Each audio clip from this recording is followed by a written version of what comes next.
My name is Dean Davis. I'm a commercial photographer here in Spokane. I went through this program in the early 90s, back when it was still the film era, when we were shooting with our 4x5s and all film. We didn't really do anything other than 4x5s back then. I shot a tiny bit of medium format, but most of our projects were all done on the 4x5s. In fact, that program was physically right here, right? Isn't that about right, Ira? That building was sitting right here, and they tore it down and, of course, moved the program for a couple of years into one of the other buildings and built this amazing building. If you guys have never experienced that old building, and this is all you've ever experienced, just know that you're probably sitting in what might be the best photography program, the best facilities with the best equipment, maybe on the West Coast. And there's probably only one or two programs in the country that are better than this. So you guys are super, super fortunate to be in this program, to have the teachers that you have. Eric and I go way back. His wife and I went to school together. So anyway, the show is actually, they're calling it a retrospective. I'm calling it a mid-career retrospective because I feel like I've got a long ways to go. I picked a job where I will probably never retire. It's never felt like work for me yet. I've been doing this about 30 years, and I'm going to keep doing it as long as I can hold on to a camera. I feel super, super fortunate. You know, I work on the commercial side of things, and that means different things to different people. I basically delineate working with businesses and working with consumers. So I don't shoot, I don't do any work for, I don't do any weddings or senior portraits or family portraits, but I'll do just about everything else. So I end up shooting for utilities, transit systems, banks, law firms, golf courses. I mean, just about anything. I have photographed fertilizer. I have been sent ice climbing on a glacier in Alaska and sailing on board one of the America's Cup race yachts. Shot down Key West, Florida, and New York, and a bunch of other places in between. So it's been a really, really fun career, and which is why I don't want it to end. Do you work for like an agency that these people come to you to get these photos taken? Yeah, so you work for multiple. So I'm self-employed. I have my own business in Spokane, and I get hired by agencies and or client direct. In fact, most of the work I do tends to be client direct. And most of the travel I do tends to be for clients that are right here in Spokane or in this region. And they'll hire me and send me to these different places. Okay. There's a lot less risk for an agency to hire a known entity and send me like ice climbing in Alaska versus hiring someone in Alaska that they've never worked with before. So it costs more to hire me and send me there than it does to hire someone who's already there. But most of those clients know exactly what they're going to get by hiring me and sending me wherever they're going to send me. I've got some talking points I want to talk about, and I'll just kind of intersperse talking about some of the images that are on the screen here too. And I'll start with this one right here. This is actually inside the powerhouse at the Post Falls Dam. And I'm actually doing a project for a Vista when I shot this, but this is actually personal work. It looks like work, but it's actually personal work. I was doing a 2-year-long time lapse of one of the dams out there being rebuilt. And in that 2-year time frame, the chief operator of the dam said I could go anywhere I wanted inside their facilities and shoot whatever I want. So I went in one day and made that image. And that image, which was featured in CA magazine a couple years ago in their photo annual, which was kind of cool. I don't know if you guys know anything about CA magazine, but it's sort of, I quit subscribing to it because it only made me feel worse about my own work. The work in there is so good. And to get featured in there one time with this image was pretty amazing. This is also personal work. And all of my personal work has started the same way. And that is, I see something that I think, that looks kind of cool. Oh, well, I should do something about that. I'm in a position to do that. It took me probably 10 years into my career before I started to, before I kind of developed that notion that if I see something that looks interesting, I should do something about it. And all of my personal projects have started that way. And some of those projects have turned into museum exhibitions, major museum exhibitions. or just gallery shows. I have gotten a lot of commercial projects based off of my personal work, which is the sweetest work to get. When a client like Providence calls me and says, hey, we want you to photograph 500 of our healthcare providers. We want you to do it exactly the way you did it with the poet project that you did. I'm thinking, yeah, let's do that. That's great. So I always try to have a personal project going. In fact, I'm photographing another poet on Friday to add to my poet project, which is called Pictures of Poets, and I'll have a couple of shots. There's some that are hanging in the gallery there, and I'll show you a couple here too. But that's kind of an ongoing project for me that I'll probably keep doing maybe the rest of my career. So just to back up a little bit, I was born in West Germany, military family. So we kind of moved all over the place, the Philippines. So Germany, the Philippines, some other foreign places like Mississippi, Oklahoma. My dad retired out of Fairchild Air Force Base. That's what landed us here in Spokane. I was in the Army. I was stationed at Fort Lewis, which is now Joint Base McCord-Lewis over on the west side of the state. I was stationed in Turkey. I went to the Defense Language Institute in Monterey. I became a translator. I was a Dutch translator in Holland for a few years before I got out and came back to Spokane and went to school here. I sort of spent a few years after I went to school here in the microbrew industry. I was one of the owners of Spokane's first microbrewery. It was a brewery, restaurant, full bar, live music venue. It was a blues music venue. I booked all the music there for years. Kind of got wrapped up into that and sort of forgot about photography for a little while. Before in '97, I started my photography business, and I've been doing it full-time ever since.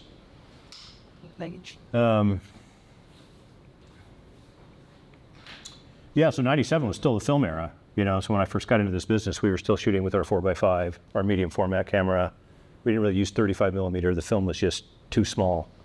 But in July of 2000, I bought my first professional digital camera. It was a Kodak DCS 560. It was a 6 megapixel camera. It was $25,000. I took a $30,000 loan out to buy that camera, and people thought I was crazy. 0 clients wanted digital files in July of 2000. So those first 5 jobs that I got after I bought that camera, I shot both film and digital. And again, film, we were shooting 4x5, a little bit of medium format. I shot it both with the film and the digital, and I gave all 5 of those clients the choice, and all 5 of them took the digital files, which was awesome. AT&T was one of those clients, D.A. Davidson. They're all bigger clients, and they all took the digital files. I even counseled one of them to take the film, because it was going to be this big trade show panel, and it was a beautiful, 4x5 film is a beautiful thing. Those 4x5 color transparencies are pretty amazing. And I said, hey, you should take the film. And they're like, no, we're going to take the digital file. And I've never turned back. I've never shot another piece of film since July of 2000. So some people ask me every once in a while if I still shoot film, and I have no nostalgia for film. I spent enough time in the darkroom. It's a great learning tool. I'm grateful to have come up through the film era, but there's nothing there for me now. I mean, professionally, I don't know. I can't imagine the scenario where I'd want to shoot film. I'm grateful to have been an early adopter. I shoot all Canon. I don't know if anyone cares what gear you use, because it doesn't really matter, but I'm a Canon shooter, so I've got a Canon R5, an R1. I've got some older DSLRs, a 5D Mark III, 5D SR. I have a medium format digital camera, a Fuji GFX 100S. It's a 102 megapixel camera that I use for fine art reproduction, architecture. I do a lot of different work, as you've seen in the studio there, from hydroelectric facilities to architecture, banking. I do a lot of fine art reproduction. I shoot a lot for our museum here in Spokane, the Northwest Museum of Arts and Culture. I'll shoot their exhibitions for them. I shoot books that accompany the exhibitions. I shoot their marketing imagery, all kinds of stuff. Anyone know where this is? Zola. It's a bar downtown, Zola.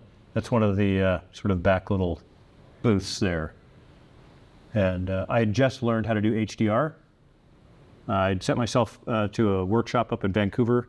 There are 3 places in North America that cater to professional photographers that do high-level workshops. Down in Santa Fe, New Mexico, up in Vancouver, BC, and out in Maine. And I've sent myself down to Santa Fe several times and up to Vancouver. And I was up in Vancouver where I learned how to do HDR work back in 2008, I think it was. And when I got back into town, I walked into, I'd never been into Zola, and I walked in, I'm like, oh, I have to shoot in here. And that was the first image I made. I walked in there, was like, oh, shit. I shot that image, and then I did a whole show based off of this kind of work. This is good. There's one of my poets, Quentin Baker. I've got a giant print of that hanging in my studio. It's awesome. He's a Seattle area poet. C.J. Prince, another poet from the West Side. Dennis Held. If you've gone in there and looked at those, if you put headphones in, there's QR codes next to these poets. If you hit the QR code with your phone, it'll pull up a page on a website that I built, picturesofpoets.com. It'll pull up their page, and you pick a poem, and then they read you a poem. It's way better with your headphones in. It is definitely a headphones in experience. If you haven't done that, I'd encourage you to. I think the show only hangs for another couple days. I'm going to come take it down next week. So, let's see. Yeah. So when I first started the business, I'd been to school, but then I kind of got wrapped up into the bar business for a while. About 7 years. I was in the Army for 7 years. I got wrapped up in the bar business for 7 years before I kind of turned back to photography. And I learned really, really early on the importance of relationships. And people will ask, what does it take to succeed in this business? And I've got a few answers, but relationships are super, super important. And I learned that. I had gone back into the Fort Spokane Brewery. I still had an ownership stake, but I wasn't working there any longer. I walked back in one day and I ran into a guy who was one of our customers who I'd become friends with. He'd taken me hot air ballooning a couple times. I knew he worked for Kaiser International. I didn't really know what he did. But I walk in and he says, hey, how's it going, Dean? I said, oh, good. I said, but I'm not working here anymore. So I left and I started a photography business. And he said, do you have a card? I said, oh, yeah. I had these freshly minted cards. They were really cool. Like, here you go. And he looked at it, he goes, I'm going to have my purchasing agent call you on Monday. And I don't even know what a purchasing agent is at that moment. It's so green, I don't really even know what he's talking about. But on Monday, I get a call from this guy that says, hey, Don said he wants you to take some photos for us, and he wants you to come up here and sign a contract. Can we schedule time for you to come up here? And yeah, sure. So I grabbed my portfolio thinking they want to look at my work, and I go up to Kaiser Aluminum to the Mead Works, and they don't even look at my portfolio. They just want me to sign a contract to do some photography for them. They had a photographer who was working for them, but Don, the project manager for this $50 million project, it turns out my friend Don is a project engineer, and he had designed and was the project manager for this $50 million carbon baked furnace that they were building. And he had a guy that was shooting photos for him, but he didn't like the guy. And he liked me. He'd never even seen any of my photos. But since I was a photographer, he thought he would just go ahead and hire me. And so all of a sudden I'm shooting for Kaiser Aluminum. And I'm brand new in business. But that's where I got to know what the three most important things are in being successful in this business. And maybe you guys, one of your teachers has talked to you about this. Has anyone talked to you about the three most important things?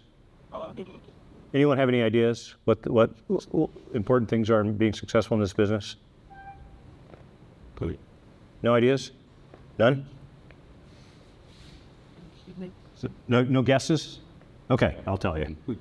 Turns out the three most important things in being successful in this business, and it's true with a lot of businesses, you have to get people to know you, to like you, and to trust you. And it's easy to say those three things in one breath, but it takes work to make those three things happen. Particularly on the commercial side of things. And it may be different on the portrait side if you're working with consumers and doing weddings.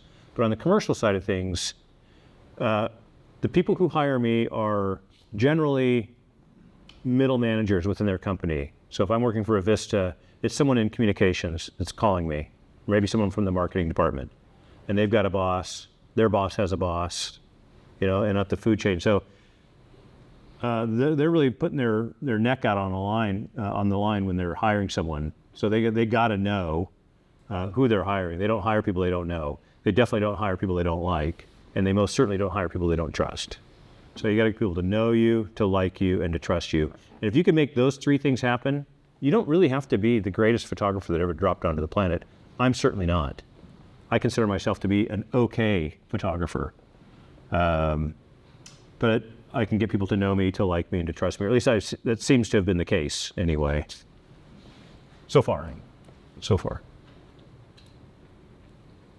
Another one of the poets. That's Mark Anderson. He was the very first poet I photographed. And I had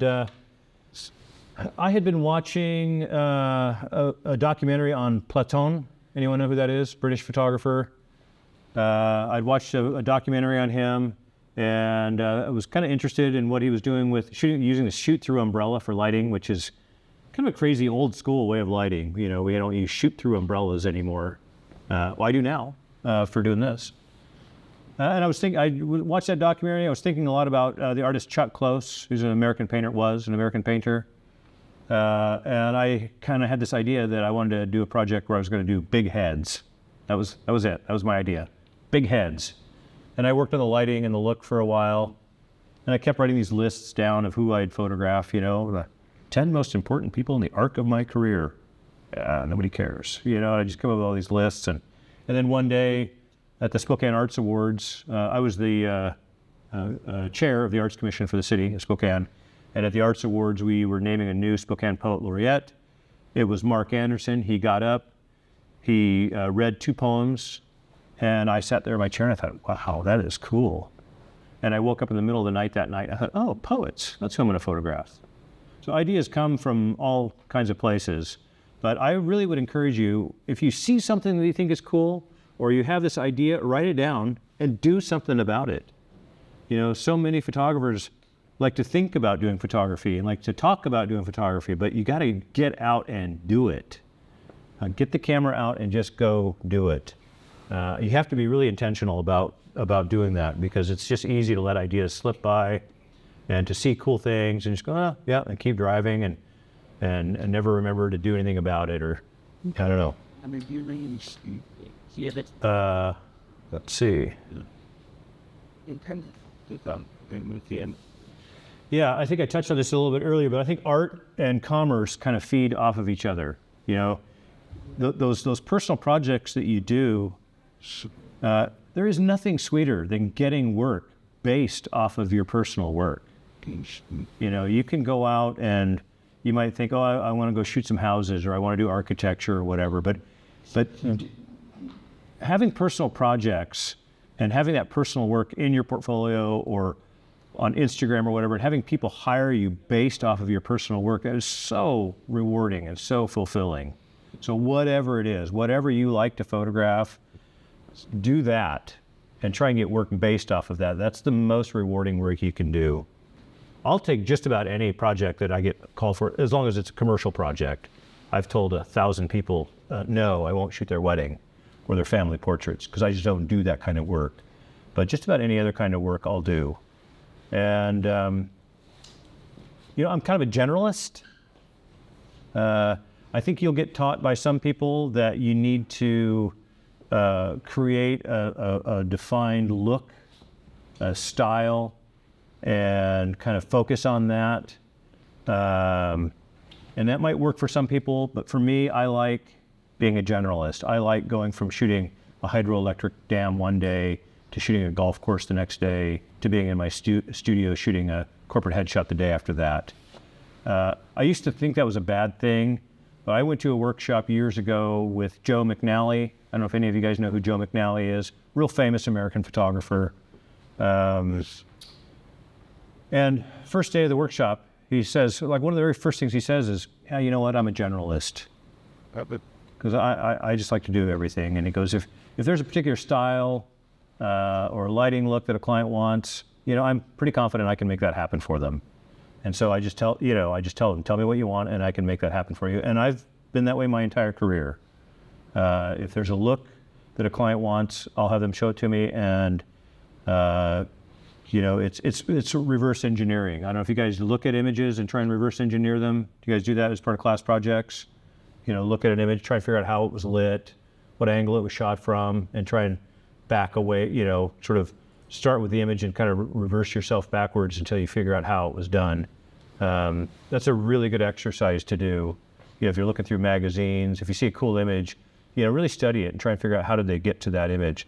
And there's clues. You can look at the catch lights in the eyes.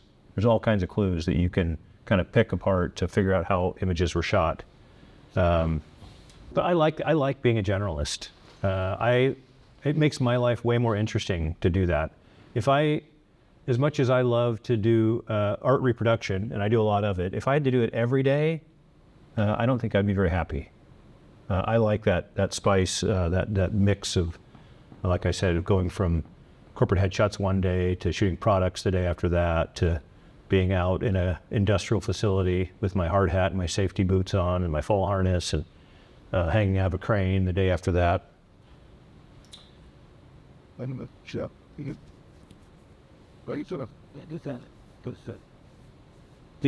show that is hanging out there is I think there's 22 images, and that's really not a lot of images to sort of show a career. That is a mixture of some of my fine art projects, some of my personal work, some of my work, and sometimes it's hard to tell which is which. That very first image I showed of the hydroelectric facility, that was personal work. That looks a lot like work, and I do a lot of work for Avista.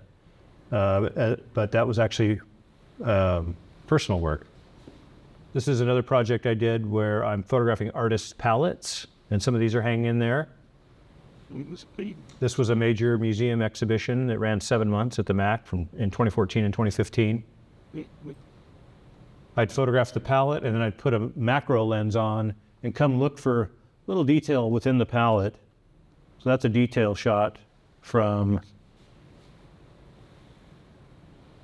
somewhere in there. Is the green act? Yeah. There's green all over. If I'm in front of it, let's see if I can get around here. Yeah, I used to just point right to it. I want to say it's right up in here. Let's see. Whoops. Look at that blue and yellow. I submit that. Yeah, that's funny.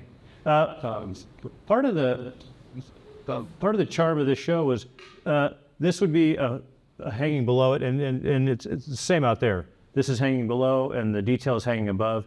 And so I'm asking the viewer to look at the detail and try and figure out where did it come from within the palette.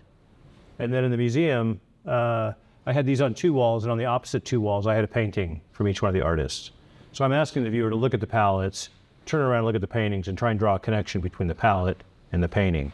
And obviously the gallery here is small enough that we're not doing that over there, but we do have the detail within the palette. You think I'd be able to point right to it? I want to say it's right up in here. Please, top left. Yeah, isn't that funny? When I'm standing in front of the actual piece, I can pick it out in a second, but for whatever reason, I'm having a hard time right there. Okay. That's Rick Jandro's palette. He was a Native American artist who passed away a couple years ago now. He used a different palette for every painting. This guy had been using the same palette for 20 years. And how he mixed paint on that, I really have no idea. Rick used a new palette for every single painting, and you can see that's a lunchroom tray. And then that's a detail shot. I can pick this one out. Yes, this area right there. It's rotated. But anyway, it was a really fun project. This is another show I did called Lights and Shadows. And I was just photographing light bulbs. They're suspended, they're lit, I did half of them in caustic, which is a wax process over the top of photography, and half of them I did on these big matte canvases. And I brought a couple of the matte canvas. I didn't bring any caustic work with me. The encaustic pieces were 24 inches by 36 inches. It's possible to understand when what like So that was a fun exercise to try and figure out how to light those, how to get them lit, and how to get them suspended. And if you notice, there's no specular highlights in the light bulb. And it's because I've grabbed the bottom clamp, the bottom brass part with a clamp, got some electricity going to it, hooked to a rheostat, and turn it up just enough to get the light glowing. And then I'm lighting the background about 15 feet behind the bulb. So this is a silhouette from here up. The only thing that's being lit is the background. And then I come in and grab the bulb with the clamp, let go of this clamp down here, bring some lights in, and we can see the light and the reflector over here. So it's 2 shots, and then I Photoshop the 2 of them together. don't choice. I had one of my cameras permanently converted to color infrared. No, It was just fun to go out and play with that sort of stuff. Such a different look.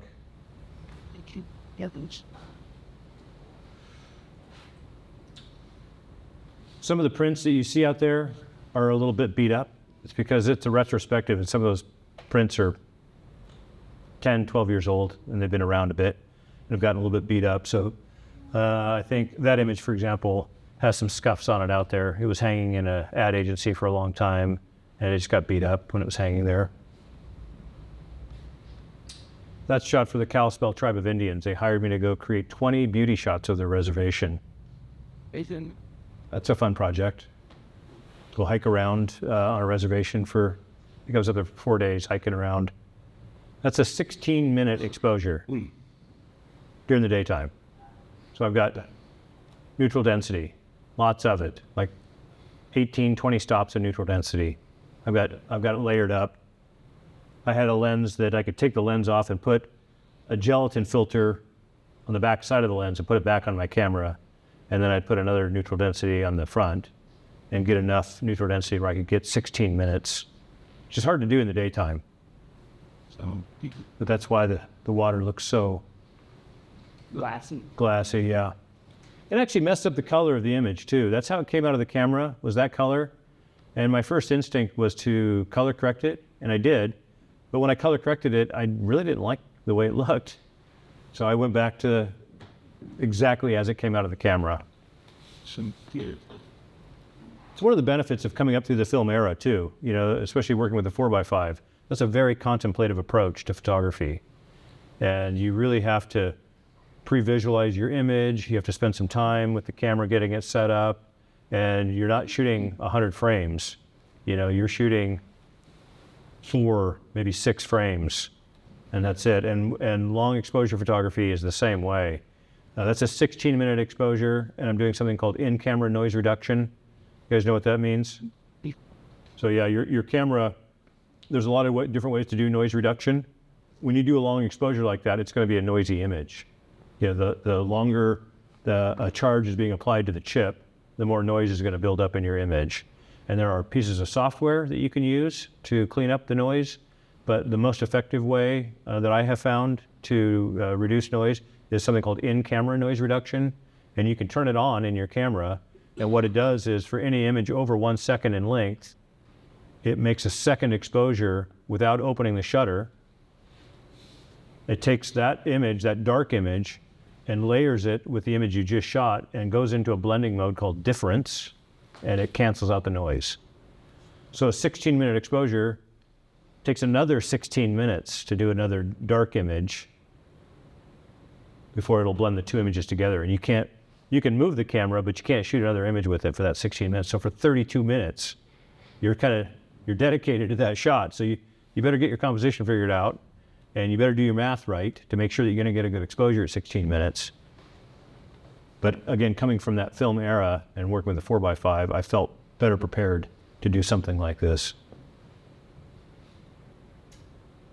Now that looks like a personal image, but that's actually work. I shot that image for Huppins. They were a television, camera store, music store. They sold appliances. They did all kinds of stuff. They had a friend who worked there. Yeah. They built a new store up on the north side. They're not even around anymore. But back then they had built a new store up on the north side, and in their home theater department, they set it up like it was like you were in a condo in a tower, and this was a 9-foot by 12-foot backlit Duratrans. It was as if you were looking out the window over the city. And so I shot that image for them, but then I have relicensed this image more times than I can count to Gonzaga, to Whitworth, to law firms, the city of Spokane, money management firms. People who are trying to recruit people to Spokane tend to want to license that image from me. Where were you when you took this photo? I am on top of a building called the River Falls Tower. It's that old kind of flash cube shaped apartment building. Well, that's like a nursing home now or something like, or not nursing, but like for a home for the elderly or something. No, it's just an apartment building. Is it? Yeah, it's just an apartment building. Black one. Yeah, it's black.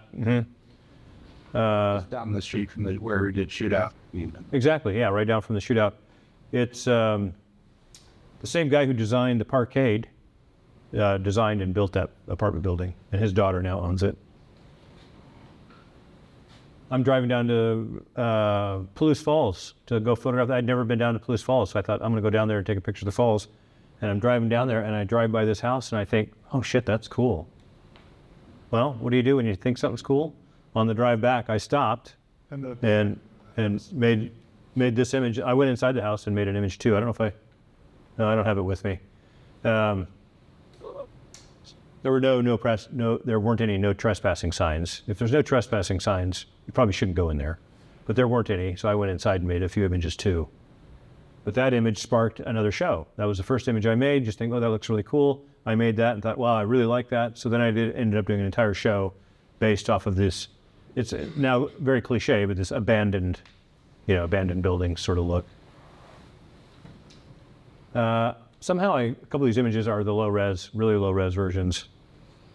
That's a tilt shift image. You guys ever work with tilt shift lenses? See if that's bet on playing with them yet. Yeah.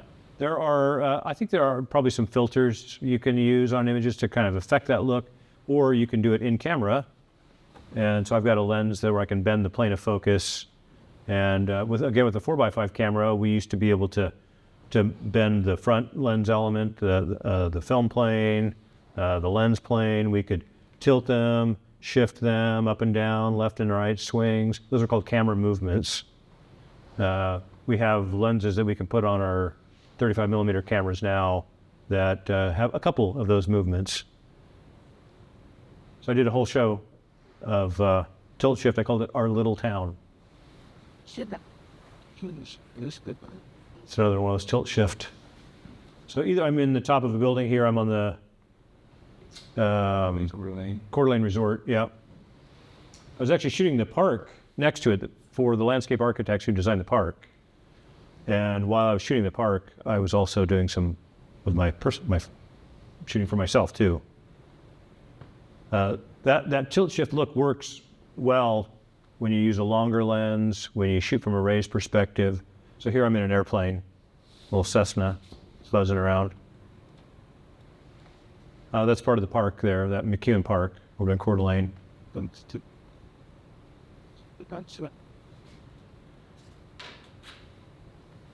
At the switch.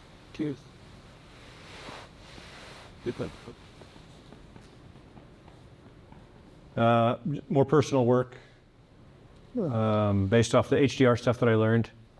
You know, architectural photography used to be one of my least favorite things to shoot because you'd go into a big space like this and you couldn't bring enough lighting gear in there to light it up. And it was so hard. Architectural photography was so hard. But after I learned how to do HDR photography, I really started to embrace architectural photography because I could shoot a big, vast place like this. And if you walk in here and you look up to the normal eye when you're standing there, it's really dark up in that up in this ceiling area, but to be able to shoot a dozen different exposures and blend them together and get get detail in the deep shadows and hold on to detail in the bright highlights and kind of bring it all together. It's like magic, I think it's an amazing time to be a photographer. The technology that we have available to us is just fantastic. It does all start with good ideas. And you can't just take your camera and put it in something and just shoot HDR just to shoot HDR. You have to have good composition, a good idea, a scene that would require HDR, because not every scene needs HDR. If you can capture everything you need in a single frame, there's no reason to be shooting HDR. Just kind of question about that. Well, Yeah. did you scout that and map it before you shot? No. Good. I went in, I walked around in there, I made a bunch of different images inside there. But I walked around, I introduced myself to, I think it's a Presbyterian, I think it's Presbyterian. Anyway, whoever I don't think they call him a priest or a pastor, I think they call him a dean of the church. Introduced myself to him, and he just said, yeah, you can go wherever you want and shoot whatever you want. So I wandered around for a while. I probably spent 3 or 4 hours in there. They've got a big pipe organ, and there was the pipe organist was there, and he decided to just play while I was doing my shoot. And he played for the entire time, like a couple, 3 hours, which was kind of cool. I'm not much of a church kind of guy, but yeah, Ira. Isn't that St. John Cathedral, It is. which is an Episcopalian church? Episcopalian, thank you, yeah. Yeah. And they do have priests and deacons. Okay, Yeah. yeah, thank you, yeah.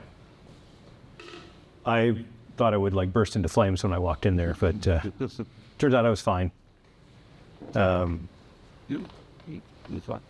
Yeah, I like symmetry though, as you can probably tell.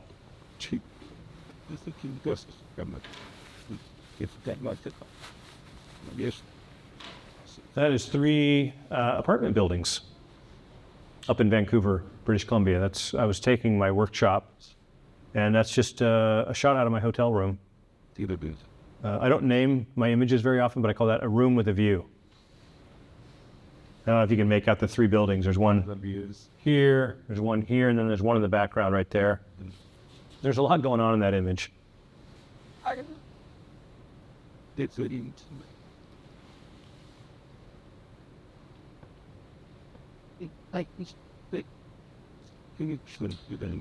of the ways that I really got started and picked up clients when I first got into the business was to get involved in the community, involved in organizations that my clients, the people that I'd wanted to hire me, that they belonged to.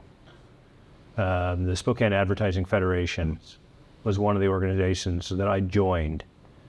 After I joined, you can't just join, you have to kind of get involved, right? So I got on a committee. I got on a couple committees. I got asked to get on the board, so I became one of the board members. I became the president of the organization. I did the same thing with another group called the Spokane Marcom, which is a regional marketing communication group. I just got really involved in those groups. That's that part of that getting people to know you part, It's know, like, and trust. Well, the only way you're going to get people to know you is to get out there and to get involved. You can't do it hiding behind your phone. I don't know. It's a different world today. You might be able to do it through Instagram. I don't know. I still think it's a good idea to get out and network with people and engage in the community. And I did that a lot. I got recruited onto the Spokane Arts Commission. I ended up becoming the chair of the Arts Commission. So I have spent a lot of time over my career engaged in these public organizations and then getting into a leadership role in those organizations. And when you're in that leadership role, it's really important that you do a good job, especially if you're trying to land work from some of these people. It was important to me that I do a really good job in that position. And that's where I started to get the like and the trust part of that know, like, and trust thing happening. You know, join the organizations, get involved in the organizations, and then get in these leadership roles and do a really good job doing, you know, whatever it was. And just throughout the course of doing that, it was very organic then. I'm not really much of a salesperson. I wasn't going from door to door trying to get clients to hire me. I was just doing the best I could to get myself out into the community and get really involved and engaged in the community. And that's, for me, that is what led to me getting more and more work. So I'd encourage you to do something like that. Whatever, you know, whatever kind of genre of photography you want to do, if there's a professional organization that is anywhere wrapped around that genre, go join that organization. You know, whether you want to shoot Comic-Cons or whatever it is, you know, go join and get involved in that organization. And that's a great way to get yourself some work.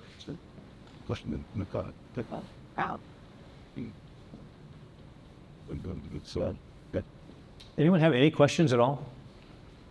Yeah. I just want to know, from the images that you shot, like, do you have like a favorite image, or? Do I have a favorite image? That's tough. I think I do. And I think it was the very first image I was showing. I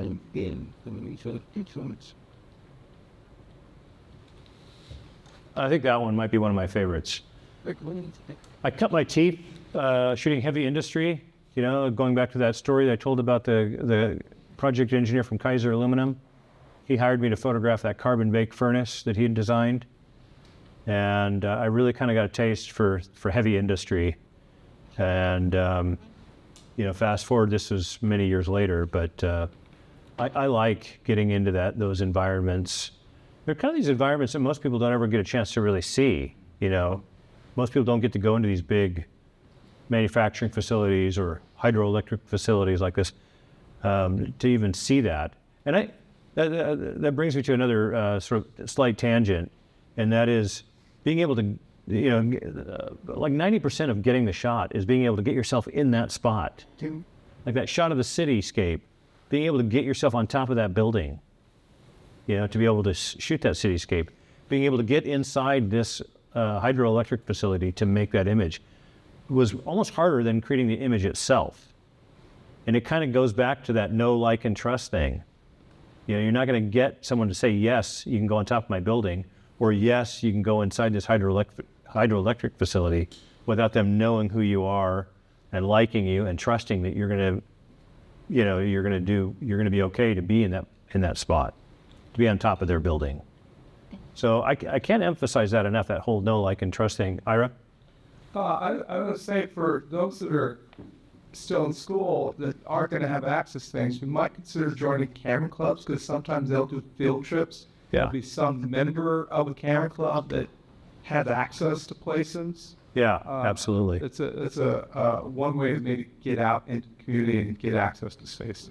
Yeah, agreed. How'd you get such a surreal visual quality to this image? Because it almost feels like it's in a video game and not a photo, you know? Well, again, so this is personal work, so I have a lot of latitude about how I can present this image, right? Yeah. So it is an HDR. It's probably a dozen frames. Okay. I'm shooting from, I usually shoot my HDRs shooting the fastest frames first. So I might have shot it. I'm probably shooting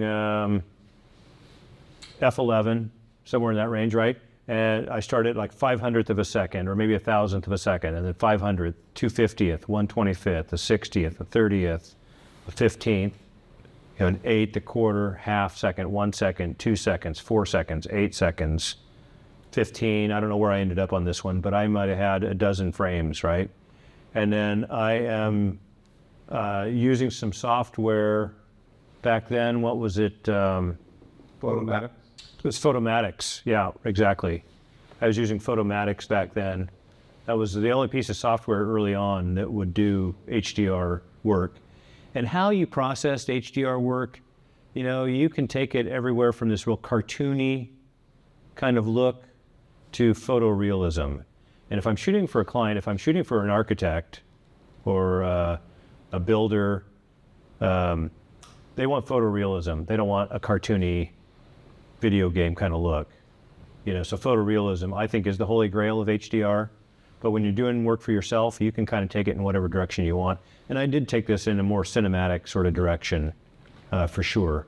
I learned a method. We don't really do it anymore when we're doing HDR work, but there was something called tone mapping in the early days of HDR. And Dan Burkholder is the guy who I learned how to do HDR work from, and he's probably our country's leading expert, maybe the world's leading expert on HDR. And he taught me this process of doing multi-tone mapping, where I would tone map an image and then go back to 32-bit and tone map it again, and go back to 32-bit and tone map it again, and this multi-tone mapping technique. And I'm using that on this image. I was using it on the house image too, out on the Palouse, that multi-tone mapping technique. And that's all natural light. That's all natural light, yeah. Get it from the multiple frames. Yeah, yeah. I mean, if I saw this, you know, just on the internet and didn't know it was who made it or anything, I would assume it was just made in a digital environment. It looks that good. Yeah, well, thank you. It's amazing. I love it. I like the colors. That hydro facility was built in 1906. It's the oldest, those are the oldest hydro units in Avista's hydro system. They are going to be taking all those offline and putting new ones in. And I have shot a bunch of photography for Avista over the years, and I have shot, when I showed them this image, they asked me if they could license it, and I said, absolutely. And then they asked me if I could go to all of their hydroelectric facilities and do the same thing. Nice. Well, absolutely. So that's back to that idea of how your personal work can turn into commercial work. But some of those other facilities, I have photographed units being taken offline and being replaced. And if there are 6 units in there, they might only take 1 or 2 of them offline at a time because they generate a lot of electricity. This is so inefficient and so old, they're going to take all of those offline at once and leave them offline for a couple of years while it'll take them a couple of years to replace them all. Slide. Chris?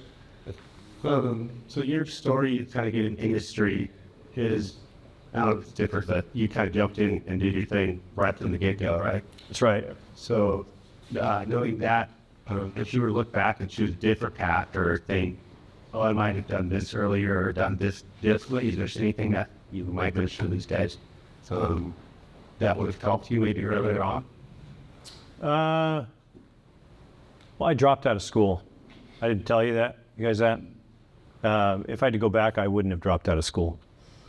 I'm remiss that I didn't stay in school. There, you have access to so much information and great knowledge from your teachers and equipment and getting experience here. You can come out of here and be so far ahead. I struggled my first few years in business to learn, to teach myself some of the techniques that I probably would have learned had I stayed in school. So I would have done that differently if I could have. As far as the work itself goes, I like having a studio. You know, I've got a studio downtown. I have a full-time assistant. I've had the same assistant for 18 years now. He's only my 3rd assistant that I've had over my career. I like that. I like having a full-time employee. I like having a studio. It's an expensive way to run a business. I suppose if I were looking for a way more efficient way of doing it, maybe I would have, I don't know, because I didn't really like architecture photography when I started my career. I do now. But if I had to start over again and just do one kind of photography, you know, I could be an architectural photographer. I wouldn't need a studio. I wouldn't probably need an assistant. You know, I could just do architecture. Obviously, in this market, there may not be enough of that to make a living doing just that. And this is a small town. Spokane is not a very big town, and it's hard. It'd be hard to make a living picking one of those genres. You know, I'm only going to shoot product photography, or I'm only going to shoot food, or I'm only going to do fashion, or I'm only going to do architecture. One of the nice things about Spokane being as small as it is it kind of forces me to do all those different things. So I like having a big studio and all the trappings that come with it. It's really an expensive way to operate a business. So if you're looking to make a lot of money, you're probably not picking the right career. You can. I mean, it's possible to make a really decent living, and I've made a decent living at it. But it probably took me a good 10 years into the business before I was making enough money to be able to bring money home, enough money to feel like I was making a living. My wife and I never had children. That helped. My wife has a good job. That helped. Ira. So I have a comment and a question. And the comment is this, you talk about being a generalist, and professionally you're a generalist, but your personal work is pretty specialized in bodies of work. Yeah. You take a deep dive and go a direction for a while, whether it's HDR, the encaustic wax, the canvas mounting, like you take workshops. So could you describe like what is your creative process for going on a deep dive personal project? Because you've done that with poetry project, the artist palettes, the HDR, over and over, the tilt shift, etc. Yeah. So to me, yes, you're a professional generalist, but you're very much specializing for bodies of work for extended period of time. What's that period of time typically like for you? It varies. Most of the shows that I've put together have been maybe 10 to 12 months worth of work. And it's just the reason it takes that long is because if I want to come up with enough work to actually have a show, and once I start a project, that is the end goal in mind, is that I'm going to show this body of work somehow, somewhere. I don't always know where I'm going to show it when I start the project. The palette project was going to be at a winery. Someone from the Northwest Museum of Arts and Culture came by my studio early on in that project, saw what I was doing and said, "Wow, Dean, this is a really big idea. Would you consider bringing this to the museum?" And I thought, shit, I thought you had to be dead to have a museum show, And so I called the winery. We were probably 9 months out at that time.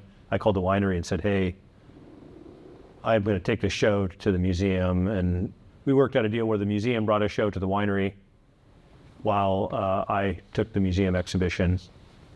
But those shows, they take that much time because I'm trying to create a body of work then. I mean, I come up with an idea, whether it's the poets. I've been working on that poet project for, I think, 7 years now. I've had a show at the museum with that. I've had a show at North Idaho College. I had a show. I've had 4 different shows. One out in Pennsylvania with that show, with that work, and one at a winery, the same winery that I bailed on to do the palette project. I showed the poets at, and I don't know what the end. I don't have this end in mind for the poet project. It's one of those projects that it's hard to monetize. I've never been able to figure out a way to necessarily monetize that project, except that I have been hired by a bunch Providence hired me to shoot 500 of their healthcare workers in that style, which was about a $30,000 project. So I'm not really making any money off my poet project, but I'm getting work based off of it. I've had ad agencies hire me to shoot their employees in that same way. My other projects like the palettes and all those other shows, I make these big canvas prints and people buy those prints, I do all my own printing. And so all the stuff that you see in that room there, I produced in my studio. I print the canvases, I stretch them onto the stretcher bars. I do that work. I have a fine art reproduction business. So I do that kind of work for artists. They bring me their paintings and I create reproductions for them.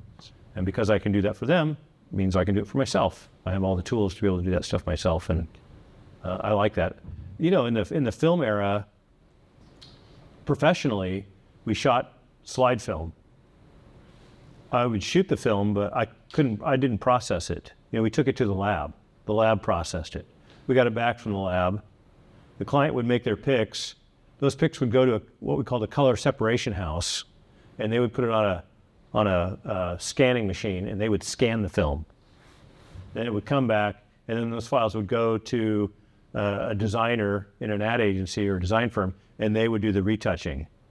So it was the film era, but we barely had any control over the work. In the digital era, I can come up with an idea, I can shoot the images, I process the files, I can print them in my studio onto canvas, I can stretch them onto stretcher bars, and I can put hardware on it and go hang it on the wall. From beginning to end, I can handle every last bit of it. And it's kind of counterintuitive. You think, oh, we had way more control in the film era. We really didn't. So much of that work got outsourced to specialists. In the digital era, we can do virtually all of it ourselves, and I love that about the digital era. I like making physical prints. You know, I don't want my images to just languish on a hard drive or look at them on my phone. I like making that physical, tangible print. And so if I have an image that I really love, even if I don't have any need for the print, I'll print it still and throw it in a flat file. So I have this physical, tangible print. Chris? So a lot of, I think we talked about these successes.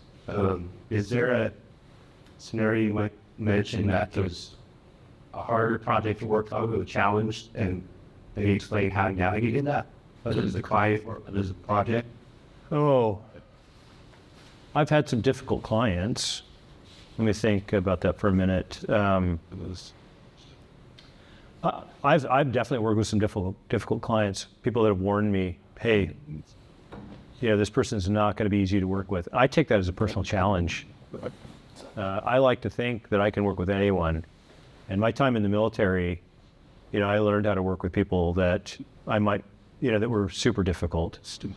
I was sort of forced into situations where I had to, you got a job to do, and you got to do it no matter what. You don't really, they used to say in the military, the maximum effective range of an excuse is 0. So there just is no excuse for not getting it done. You know, you got to figure out a way to make it happen, whether you like the person or don't like the person or don't like the situation, don't like what you're photographing. Yeah, I don't know that I've had any. I've lost clients, but every client that you get, at some point, you're going to lose them. I've had some great clients that I've lost. Hollister Steer Laboratories is a great example. I did a lot of work for those guys. I loved those guys. I love that stuff, getting into those. Again, it's one of those buildings that you drive by, you have no idea what's going on inside. Because there are all these people working in these laboratories in these clean rooms, and they're making injectable pharmaceuticals, anthrax vaccines, all kinds of crazy stuff going on in there. And I love going in there and shooting that stuff. And then the marketing person was somebody that I had a great relationship with, and the owner of the company was somebody I had a great relationship with. He sold the company, that bastard. He sold it to a company out of India, and he told his marketing person that he was selling the company, so she left and went to another company, and then he sold the company, and when the marketing person was gone and the owner was gone, all of a sudden, that client just went away. I did one more shoot for them after it sold, but it was for another firm out of Seattle that hired me to go in and shoot. But all the new people that came in, they had their own resources, their own people that they worked with, and it was hard to lose that client. I loved working for them, and it just went away. Hey, you're shooting for them now, aren't you? What? Boy. I would have said. Yeah. Anyway. Yeah, it's weird that that happens. Yeah. I've been asked to photograph some stuff that I really didn't want to photograph. I've had to photograph fertilizer. Fortunately, not the organic kind, stuff that was mined. But I've had to photograph windows, and not actually in a structure, just the window itself and its casing. I had to bring it into my studio and figure out, how do I make this thing look cool, So it's not always the most glamorous. I'm not always, on a glacier in Alaska doing a photo shoot. That's easy, to make those things look cool. A blind person can be up on that glacier and just point the camera around and get great shots. But having to photograph stuff that is not inherently pretty to begin with, that's challenging. And that takes a little bit of creativity and stretching and pre-visualizing. I don't know if you guys do pre-visualization exercises, but it's a good idea before you get your camera out of the camera bag to try and pre-visualize what you want the shot to look like, rather than just get the camera out and get some lighting gear out and start setting it up without any idea of what you're after. It's usually a good idea to start with what you're after first before you ever get your camera out of the bag and start setting up lights. Come up with some idea in your head. You have to have a plan before you can deviate from the plan. You don't have to stick to it, but it's a good idea to have some kind of a plan to start with. Colin, did you have a question? Once you're first to competition, how would you find that for up and coming folks? Yeah, you know what? Is it work together? How do you... What's weird is I have been able to make a decent living in Spokane, and I'm working for a tiny fraction of the clients that are out there, and I'm still making a living. So the way I look at it is there is room for everyone in the market. I've always been super open. If any intern that's ever worked for me, I show them how I do my estimates, how I do my invoices. I talk them all the way through how I charge for stuff. I don't really feel like there's any big secrets. And I've never been the kind of person that holds my cards real close to my chest, I love, hanging out. I don't go spend a lot of time with my competitors, but I love talking shop. So like with Craig Sweat and Don Hamilton and Chris and guys like that, I got no problem with those guys. I think there's enough work for all of us. I know I'm working for just the tiniest fraction of the clients that are available, and I'm making a decent living. So clearly there's enough work out there. Yeah. Can I get intern for you? No. You do all these projects, you talked about getting through the creative process. Where do you find your motivation to get onto a project like Talk Out the Window? And it's not the most exciting thing, but getting into that creative process is tough. How do what make this work for you? Wow. Oh, that's a really good question. I don't even know if I have an answer to that. I look at a lot of stuff. So I am influenced by, and we all are, influenced by the things that are around us. And so, I'm an art collector. So my studio is filled with art. I spend a lot of time looking at art. I'm a potter too. I'm a ceramicist, so I make ceramics. I teach ceramics on Sundays. I have a class Sunday mornings I teach. I guess I just look at a lot of stuff. I look at a lot of photo magazines. I try to, when I'm watching TV or movies, I try to look at the lighting. If it's something that's really dramatic, sometimes I'll stop and pause the movie and look at it and think, wow, that's crazy how they're lighting that. It's easy to get wrapped up into a movie or watching TV or looking through magazines and not think about that sort of stuff. And it's hard to do it right away when you start your career. It took me time over my career to slow down a little bit and start to look at those things and try and dissect those things and things that I found interesting. I would try to, again, reverse engineer how they might have gotten there. But like with that window shot, I don't know. I must have monkeyed around with it in my studio for hours before I landed on an angle and how to light it. I was trying, AT&T used to send me phones, and the only art direction I would get sometimes is, we want a hero shot. Well, that's a lot of pressure, like no real direction, just, we want a hero shot of this phone. And they would be prototypes. There'd be like tape holding them together, and I'd be working for maybe someone out of Florida. They would ship me a phone from Florida, and it'd be a Saturday. I'm shooting images and sending JPEGs back down to Florida, hoping that they're going to see them and give me some feedback, and hoping that my idea of a hero look matches up with their idea of a hero look. And yeah, I've been really fortunate. I've only had a couple of projects over the years where the client got the images and were like, this isn't really what we were thinking, And I think a lot of that just comes down to having good communication up front with your clients and trying, really asking enough of the right questions. There's a balance with asking questions with your clients, especially if you don't have the job yet. I found that asking too many questions when you don't have the project can sometimes make the project go away. No. You'll make the client think, you know what? And I've had them say this, we really haven't, I don't think we've actually thought this all the way through. Give us a few weeks. We're going to call you back here when we're going to talk about this some more. And then that project just goes away. Yeah, you have to learn how much, you got to get enough information to be able to give them an estimate. But it's real easy to ask too many questions and maybe even throw up some red flags early on that you see. And I think those red flags are maybe easier to deal with after you've gotten the project. Yeah. And I know that maybe sounds, I don't know how that sounds to you guys, but it's been my experience. And I was really good at asking questions early on that made clients feel like they haven't really thought this all the way through. And the truth is, clients sometimes haven't thought it all the way through. You get hired to shoot, let's say a building, let's say you get hired to shoot a house. And you ask the client, they want an estimate. Hey, how much does it cost to shoot a house? And you go, well, how many images do you want? They go, I don't know, 4 to 6 exteriors and 6 to 8 interiors. Well, is it 4 to 6 or is it 6 to 8? You start asking questions like that. And it took me a long time to learn how to just take that information, go back and create an estimate. And I'll tell you how I do that in this exact scenario. If a client tells me they want 4 to 6 exteriors and 6 to 8 interiors, I pick the 2 lowest numbers, the 4 exteriors and the 6 interiors, and I build an estimate based on that. And then I put a line item at the bottom.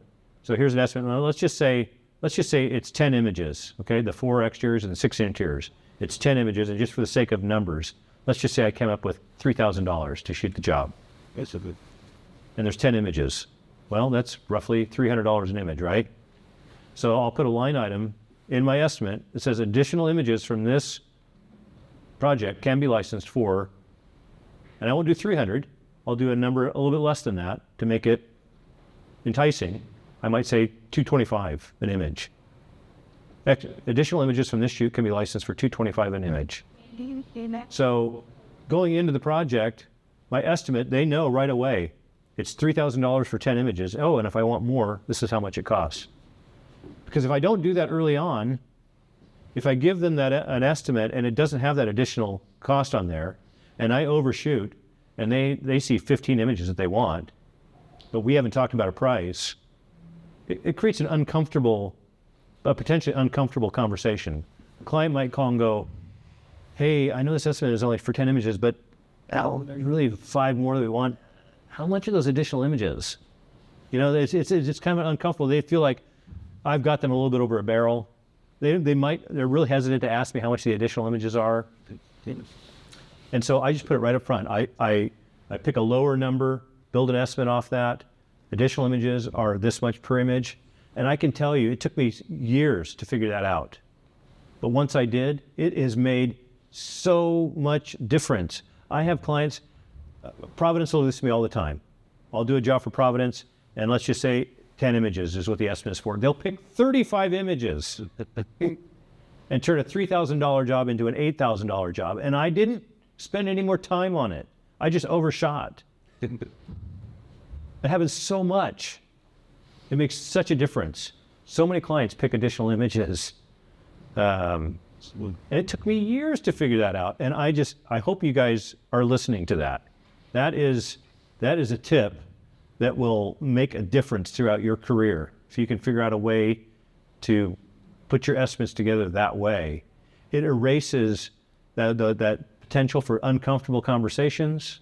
Clients just know right up off the bat. Providence will email me their list. They'll say, hey, we know the estimate was for 10. Here's the 35 images we want. Just send us the extra invoice. Of course. They just know. There's no uncomfortable conversation at all. It's awesome. I love that. It took me so long to figure that out. So there, that's your guys'. There's no cost for that.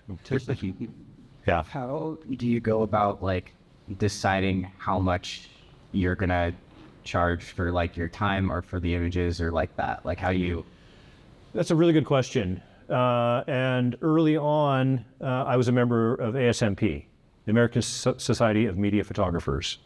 ASMP had something called a business Bible. That business Bible had a formula for trying to figure out how much your day rate should be. And it went something like this. You figure out what your expenses are for a year. And let's just say your expenses include paying yourself, okay? So let's just say your expenses for a year are $100,000. You figure out how many jobs am I going to shoot in a year? How many days a year will I be shooting? And again, just for the sake of easy numbers, let's just say I'm going to be shooting 100 days out of a year. I wish I were shooting 100 days out of a year, okay? But if I need to come up with $100,000 and I'm going to shoot 100 days out of the year, then my day rate is $1,000 a day. And that just covers my expenses. There are other things that get built into my estimates besides my time. And here's something else. I don't put any time on my estimates. My clients, there is no mention of hours for either me or my assistant. I just call it a creative fee. That creative fee includes my time and some built-in usage. I try and figure out how the clients might be using the images, and I factor that in, and I add that into my creative fee. But then there are things like processing a raw file. Yeah, back in the film era, we charged to do a film scan. So when I went from doing film to digital, I looked for everything I did in film. I tried to find a way to port that into the digital world and charge for it. Because it got real expensive going from film to digital. You know, $25,000 camera. I took a $30,000 loan out to buy the camera, a laptop, and some software. And I had clients who thought that my prices were going to go down. Because we had all these things in our estimates back then.